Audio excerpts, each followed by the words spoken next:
Greetings, future followers of the Gospel Church. May we all dab on our fallen enemies with max HP granted by He who is without sin.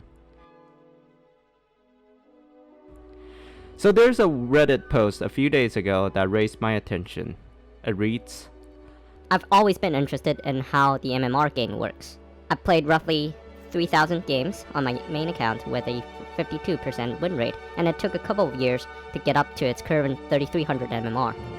After making a new account and playing just 75 games on it, I've managed to reach 3,000 again, but way quicker this time. All games have been solo, and I've won 46 out of 75 games of them, roughly 61% win rate.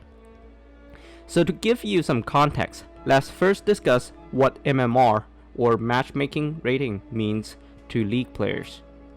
In short, the higher the MMR is, the better your opponents will be, and the game will be inevitably harder to win.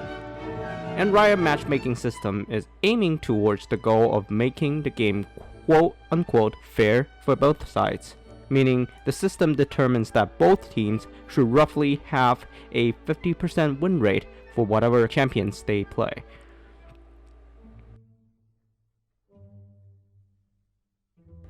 To give you a rough idea what MMR numbers resemble, according to League of Graphs, the top 0.013% of the players are in the Challenger tier, 0.031% in Grandmaster tier, 0.01% in Master, 1.5% in Diamond, roughly 10% in Platinum. The majority of players belongs to Gold and Silver, and eventually Bronze and Iron on the bottom. For our context, there are no serious tiers in ARAM, but we instead use MMR as replacement to evaluate a player's ability.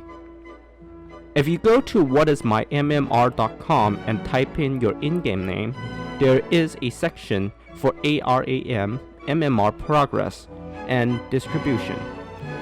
As we can see in this graph, the majority of the players fall into the range between 1400s to 2400s. That is, roughly the equivalent of silver and gold in terms of rank.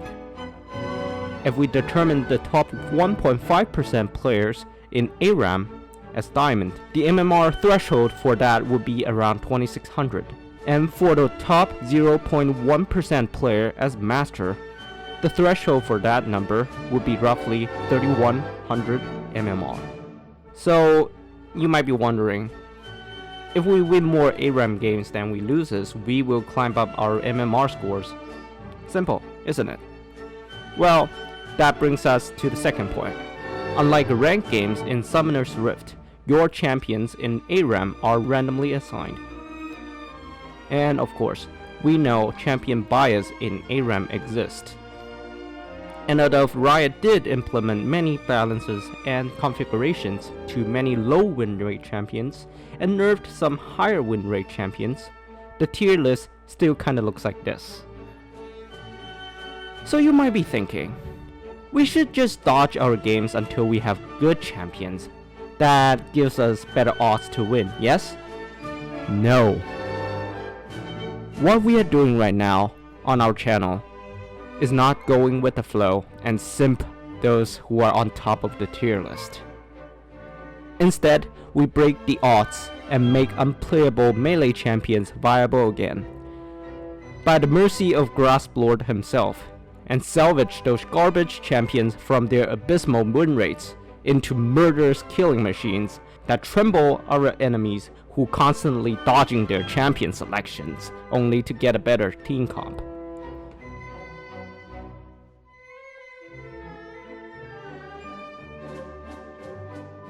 Side note, I strongly advise you to watch Donghwa's League of Legends ARAM documentary to learn more about the ARAM community as well.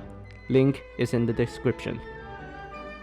To sum all the things above, our goals are 1. Never dodge any champion selections despite how bad they are in the context of ARAM. And 2. Play with each and every single one of them using Grasp as the Keystone Rune. If you wish to watch some actions unfold along with us, I host streaming sessions every Monday, Wednesday, Friday, and Sunday from 8 p.m. Pacific time zone to late night. Come stick around and share your thoughts. We're doing this for science and memes. Thank you for watching.